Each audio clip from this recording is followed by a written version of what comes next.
10 ఏళ్ల వయసులో LG, max, Priya, Jordan అనేవారు విడదీయరాని స్నేహితులు.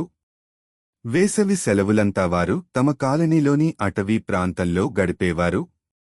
కలిసి నిర్మించిన చెట్టు ఇంటిలో తమ కలలు, భయాలు, రహస్యాలు పంచుకునేవారు.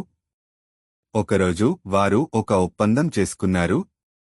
ఏమైనా జరిగినా ప్రతి 10 సంవత్సరాలకు మనం ఇక్కడే కలుసుకోవాలి.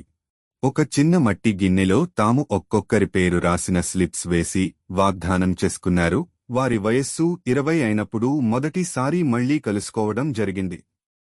నవ్వులు, కొత్త జీవితం, కొత్త ఆశలతో సమయం గడిచింది. 30 ఏళ్లకు మళ్లీ పిలుపు వచ్చింది. ఎల్లీ ముందుగా వచ్చింది. పాత చెట్టు అంత బలహీనంగా కనపడుతోంది. కొన్ని గుర్తులు చెదిరిపోయాయి. కాని లోపల అడుగుపెట్టగానే జ్ఞాపకాలు మళ్లీ పుటలు తిప్పాయి. తర్వాత మ్యాక్స్ వచ్చాడు. ఎల్లీకి అతన్ని చూడగానే కొంఠ ఓదార్పుగా అనిపించింది. కాని ఇద్దరిలో ఒక రహస్యం తన్నుకుంటోంది. ప్రియా రాలేదు. ఎల్లీ ఒక గిల్టీ పంచుకుంది. ప్రియా గతంలో రాసిన ఉత్తరాలను తానే దాచేసిందని. ఎందుకంటే ప్రియ కొత్త దేశానికి వెళ్లే అవకాశం పొందింది. కాని ఆ దూరం వల్ల స్నేహాన్ని కోల్పోయే ప్రమాదం ఆమెను భయపెట్టింది. దానితో ఆమె ప్రియను ఆ నిర్ణయానికి దూరం రాత్రి ఎల్లీ, మ్యాక్స్ ఇద్దరూ చెట్టు ఇంటిలో మౌనంగా కూర్చున్నారు. కింద వర్షం మొదలైంది.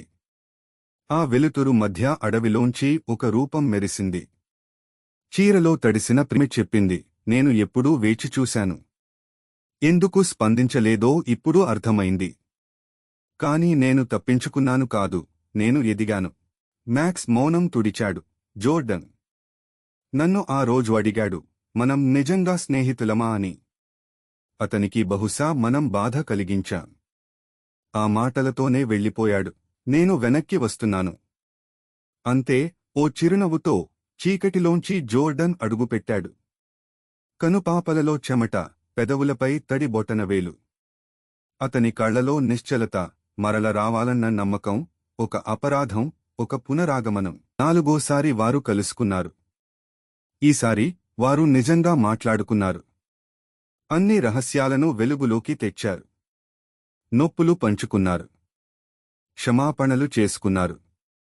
వృద్ధమైన చెట్టు ముందే వారు మళ్లీ నిశ్చయించారు, ఇంకా ప్రతి 10 ఏళ్లకు కలుద్దాం, కానీ ఈసారి మౌనంగా కాక నిజంగా మాట్లాడుకుంటూ. చెట్టు తలుపు మూసి నలుగురు బయటకు నడిచారు. పాత అడవిలో మళ్లీ కొత్త కాంతి జిగురింది.